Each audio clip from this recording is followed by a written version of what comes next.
Good morning. This hearing will come to order. We want to welcome the Secretary of the Department of Homeland Security, Mr. Jeh Johnson. Thank you for appearing, Mr. Secretary, and for your service to this country. I know this is a really big job, and I know you're working hard to succeed in your mission, which is basically encapsulated in your mission statement. The vision of Homeland Security is to ensure that a homeland that is safe, secure, and resilient against terrorism and other hazards.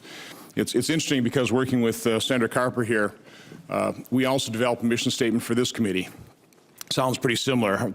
Ours is pretty simple. It says to enhance the economic and national security of America. And we really have two committees in one here. Homeland Security on one side and Governmental Affairs like the House Oversight. When we developed that mission statement, we also developed a set of priorities, which also is very close to your set of priorities. Your department's core missions are prevent terrorism, enhancing security, secure and manage our borders, enforce and administer our immigration laws, safeguard and secure cyberspace, ensure resilience to disasters.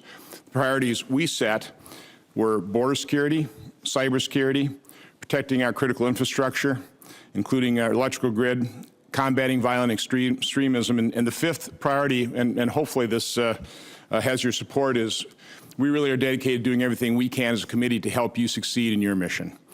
And I think we finally got Russ Dio confirmed that that's certainly one of the things we can do as a committee is make sure that you can staff your department.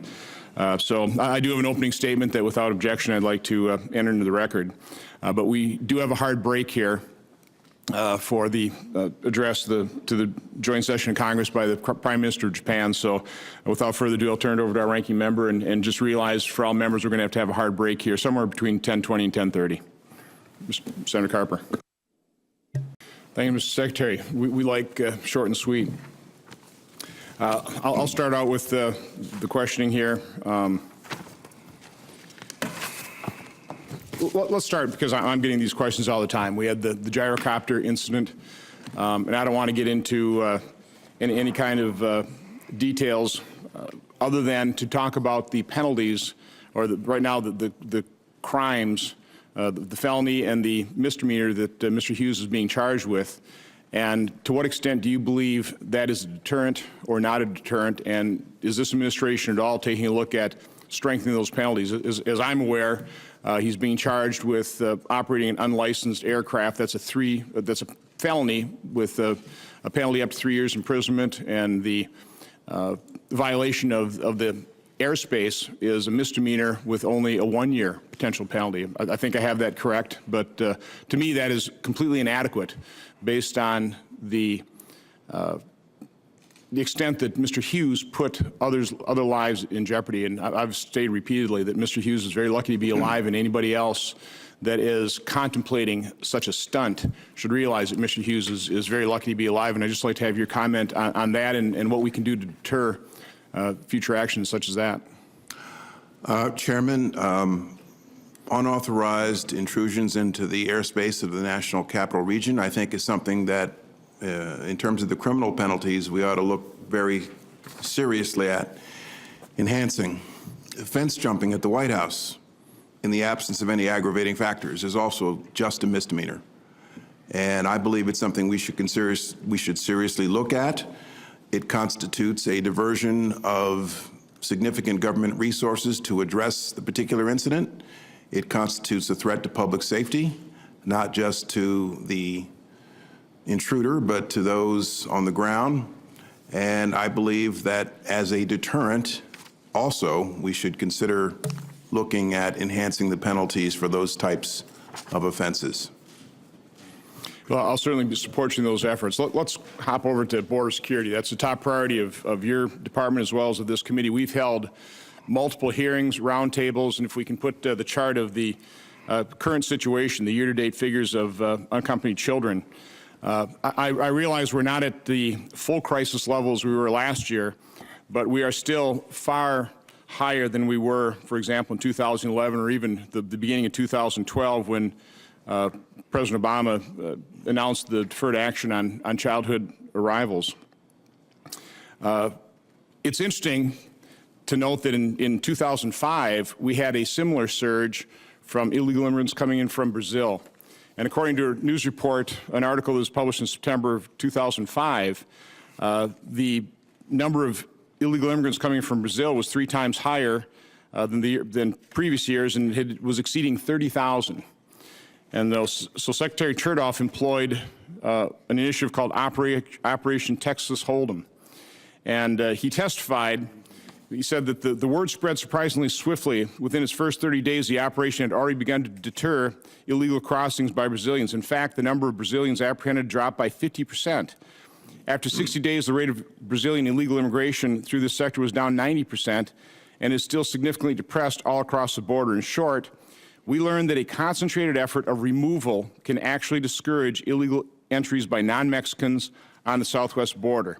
The facts were that Brazilians illegally entering the U.S. dropped from 31,063 in 2005 to 1,460 in 2006. Now, I really want to talk about what the policies have been. Again, it's better than it was last year, but we haven't even begun to solve this problem. We have maybe begun to solve it, but certainly not to anybody's satisfaction. Can you tell us, Mr. Secretary, how many of the children that arrived last year, and that number was, I believe, over 51,000? Is that a correct figure? How many of those children have been returned to act as a deterrent? Well, Chairman, the UACs who came into the country in FY14 are in removal proceedings. Those proceedings, particularly when they assert asylum claims, tend to be pretty time-consuming. We have prioritized those cases to put them at the top of the stack, but I suspect that the number of those actually sent back at this point is nowhere near the 51,000 that you cited. It's extremely small, isn't it? Somewhere in the less than 5%, some of the 2% range, 2-3%. Because of the time it takes to go through a deportation proceeding of a minor who was asserting an asylum claim, it's, I'm sure, nowhere near 51,000. The information I have is that the current court date set for those notices to appear for a court date currently is in the year 2019. Is that pretty accurate? I don't know that to be true. I do know that the Department of Justice, along with our immigration enforcement attorneys, prioritize those cases to put them at the top of the stack. So I do know that. That was a decision we made last summer. So there's no idea. As we are trying to grapple with a border that is not secure, and by the way, that was our first hearing. We had 5 witnesses, 4 of them.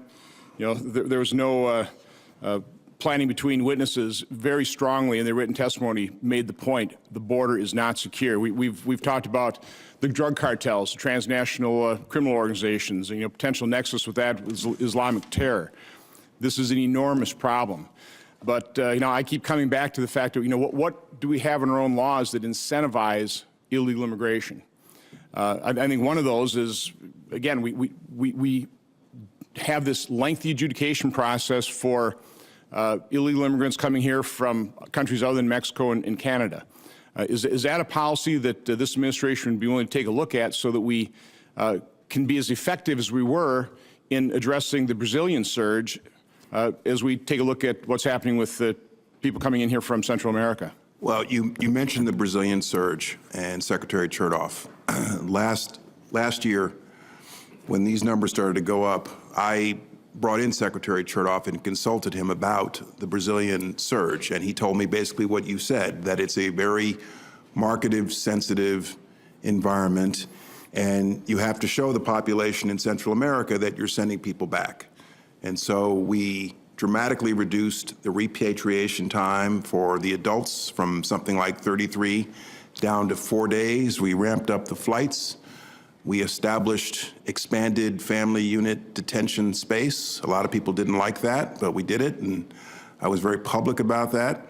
And we embarked on a public messaging campaign, and we also cracked down on the smuggling organization. So we did a number of things that, in one way or another, contributed to a pretty dramatic drop-off in the UAC numbers and in the overall numbers beginning June 10th.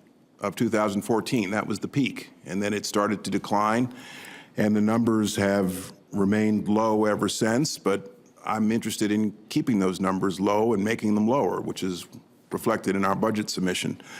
Without a doubt, the process for adjudicating an asylum claim in this country is a time-consuming one. It is more complex and more complicated when you're dealing with a minor.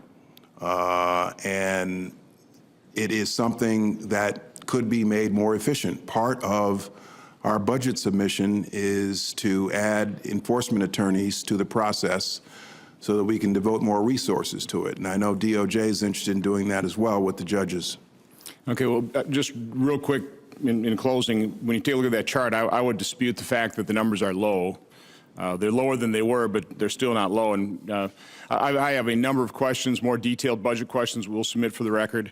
But we also have a lot of requests for information from the department. For example, how many children have been returned? You know, what are those court dates set? So I hope and I encourage the department to work with us very closely to answer those questions, because without information, you simply have no chance of starting to solve these problems. So I want to work closely with you to get that information so we can take that first step in solving any problem, admitting we have it.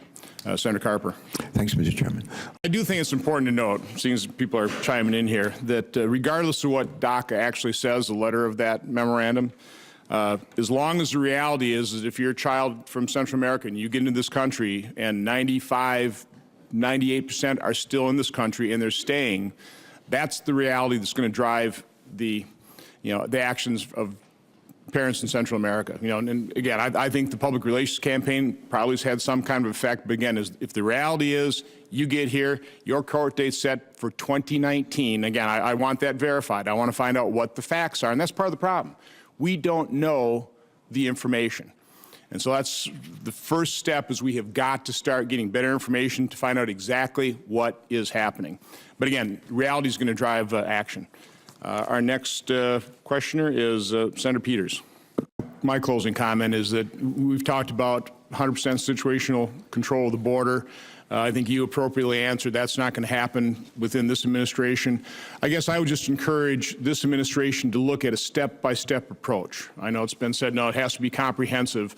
We need to start increasing the level of security at our border. There are dozens of things that we need to do. So, Mr. Secretary, I just would really hope that the department will work with this committee, work with this office to let's start taking those step-by-step approaches. I come from a manufacturing background. Continuous improvement. You're not going to solve the entire problem overnight. You're not going to solve the entire problem with some comprehensive approach. So if you could just provide me that assurance that you'll have an open mind and at least look at the individual step-by-step approach so we can start increasing the security on board, I'd be appreciated.